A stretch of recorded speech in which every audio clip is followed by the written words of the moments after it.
Viewers, मेरा नाम मोहम्मद इमरान है। मैं अपने चैनल पाक न्यूज अब से आप लोग को खुश आमदीद कहता हूं और नए आने वालों से अपील है काइंडली चैनल को सब्सक्राइब कर दे और बेल आइकन को दबा दे। व्यूअर्स, आपको बताएंगे कि मुल्क की माशी सूरत हाल क्या चल रही है इस वक्त और मुल्क में कौन कौन से मसाइल आने वाले दिनों में पाकिस्तान के लिए बड़ी मुसीबत लेकर आ सकते हैं।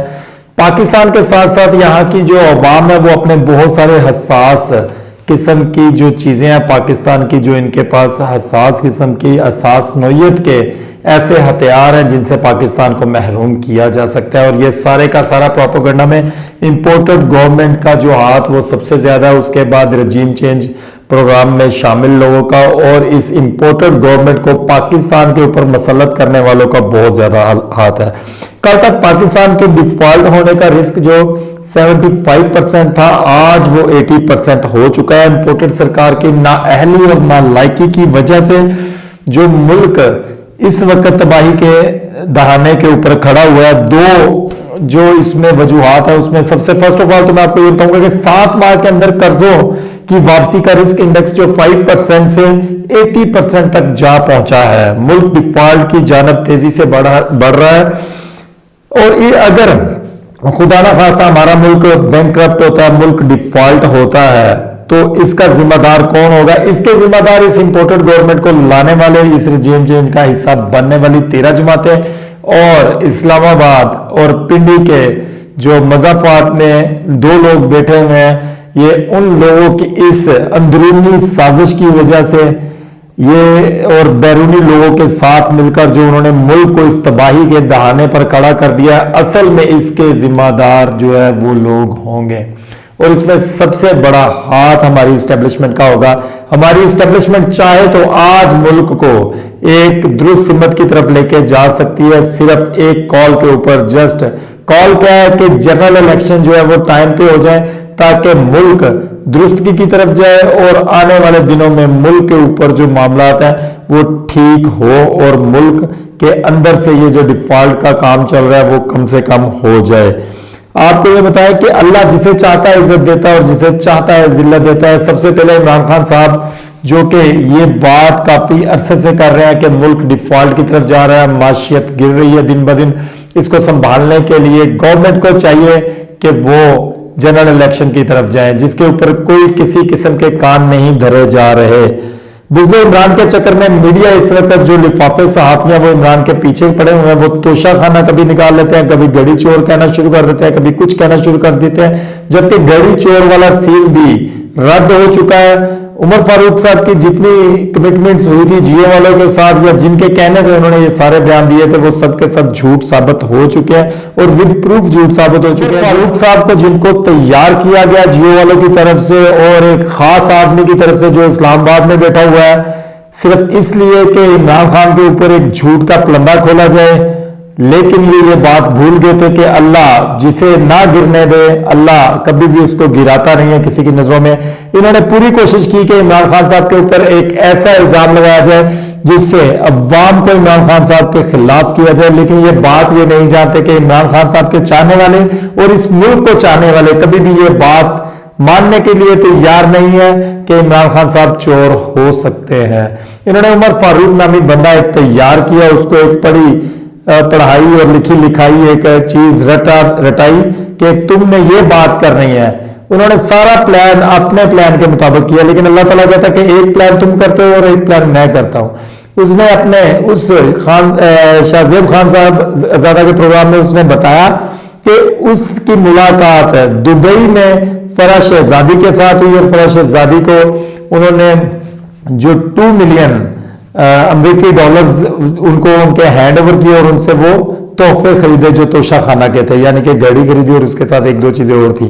इसके साथ उन्होंने ये कहा उनका अब इसकी वेरिफिकेशन कर सकते हैं। जबकि वेरिफिकेशन हुई है, इसकी वेरिफिकेशन के बाद पता ये चलता है कि जिन डेज के बारे में उमर फारूक साहब बात कर रहे हैं उन डेज में मरियम शहजादी दुबई गई ही नहीं, बल्कि वो पाकिस्तान से अप्रैल में यहां से गई जरूर, लेकिन वो अप्रैल में अबू जहबी तक गई। अबू जहबी से आगे वो अमेरिका चली गई, उसी एरिया से उनकी वापसी हुई जिस स्केड्यूल के मुताबिक वो अबू धाबी और अमेरिका गई, अमेरिका से वापसी फिर अबू धाबी और अबू धाबी से दोबारा वो दुबई गई ही नहीं।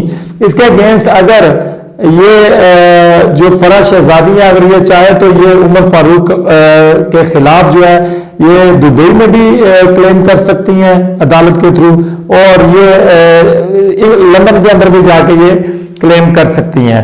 اگر یہ سارے معاملات ابھی یہ جھوٹ ثابت ہو رہے ہیں تو یہ آنے والے دنوں میں مزید ان کے اور بھی جھوٹ کھلیں گے۔ عمران خان نے اگر چوری کرنی ہوتی، سوال یہ ہے کہ صرف ایک گھڑی چوری کرتا یا صرف ایک گھڑی کیا پرائز ہے اس کی جو عمران خان صاحب نے اپنی زندگی کے اوپر اس کا داغ لگوانا تھا؟ ایسا کچھ نہیں ہے جو عمران خان صاحب کے اوپر الزام لگانے کی کوشش کی جا رہی ہے۔ دراصل یہ لوگ اپنی ناکامیاں چھپانے کے لیے ایک ایماندار بندے کو لوگوں کی نظروں میں گرانا چاہتے ہیں، جو کہ عوام ایسا کبھی نہیں ہونے دے گی۔ آپ کو بتایا اگر ملک ڈیفالٹ کی طرف جاتا ہے تو جو لوگ اس کو ڈیفالٹ کی طرف لے جانے میں ساتھ دے رہے ہیں تو ان کا کیا ہوگا؟ عوام ان کو کیا چھوڑے گی؟ کیا عوام ان کو پرسکون طریقے سے پھر رہنے دے گی؟ جبکہ ایسا نہیں ہے۔ پاکستان کو اس معاملے کے اندر پھر کمپرومائز کرنے کے لیے بہت ساری چیزوں سے کمپرومائز کرنا پڑ سکتا ہے۔ پاکستان سے جو چیز مانگی جا سکتی ہے اس میں پہلے بھی میں اپنے ویلاگز کے اندر یہ بات کہہ چکا ہوں کہ سب سے پہلے ہمارے ایٹمی اثاثے ہیں۔ پاکستان سے اگر ایٹمی اثاثے مانگ لیے گئے، کیا پاکستان اس وقت اس چیز کا متحمل ہے کہ پاکستان اپنے ایٹمی اثاثے کسی کو دے دے یا ان کو گروی رکھ دے؟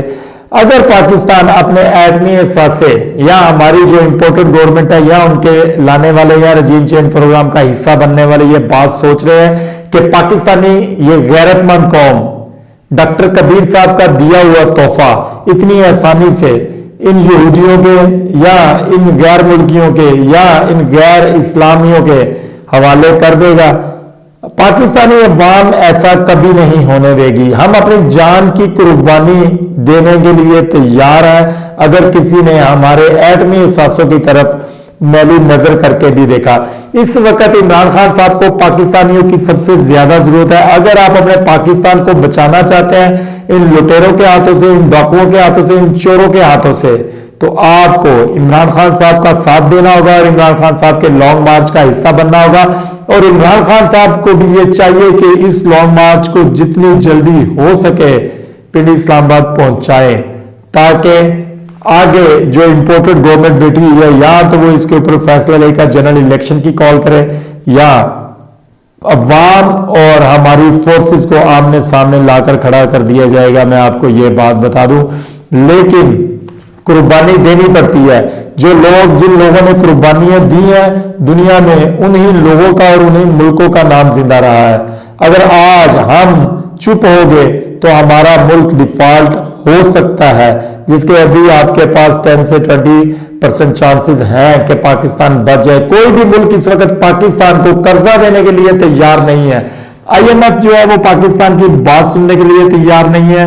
یہ سیلاب کی مد میں آئی ایم ایف سے 251 ارب روپیہ مانگ رہے ہیں کہ ہمارا اتنا نقصان ہوا ہے، یہ پیسہ ہمیں دیا جائے، اور ہم نے 164 ارب روپیہ امپورٹڈ گورنمنٹ کہہ رہی ہے کہ اس وقت ہم نے سیلاب زدگان کے اوپر لگا دیا ہے، جبکہ میں یہ بات 200% شورٹی کے ساتھ کہہ سکتا ہوں کہ جو پاکستان کی اس وقت امپورٹڈ گورنمنٹ ہے، انہوں نے 3 سے 4 ارب روپیہ بھی اگر ان سیلاب زدگان کے اوپر لگایا ہو تو یہ بہت بڑی بات ہے۔ یہ جو کلیم 164 ارب روپے کا کر رہی ہے، جس کے اوپر آئی ایم ایف نے ان کو، میں یہ بھی کہنا غلط نہیں ہوگا کہ آئی ایم ایف نے ان کو شٹ اپ کال دی ہے۔ ہمارے ملک کی اسٹیبلشمنٹ کو اس وقت یہ بات سوچنی چاہیے کہ ہمارا ملک ان کی غلطیوں کی وجہ سے اس وقت کس دہانے پر کھڑا ہے۔ اسٹیبلشمنٹ کو یہ بات سوچنی چاہیے اگر پاکستان ہوگا تو سب کچھ ہوگا، اگر پاکستان نہیں ہوگا تو پھر کچھ بھی نہیں ہوگا۔ میری دعا ہے کہ اللہ تعالیٰ ہمارے ملک کے اوپر کوئی ایسا حکمران مسلط کرے جو ہمارے ملک کو قانون، شریعت اور اسلام کے مطابق چلائے۔ میری یہ بھی دعا ہے کہ اللہ تعالیٰ ہمیں اور ہمارے ملک کو ان جیسے منافقینوں سے بچائے۔ آمین ثم آمین۔ اپنا اور اپنی فیملی کا خیال رکھیں، جہاں بھی رہے خوش رہیں۔ پاکستان زندہ باد۔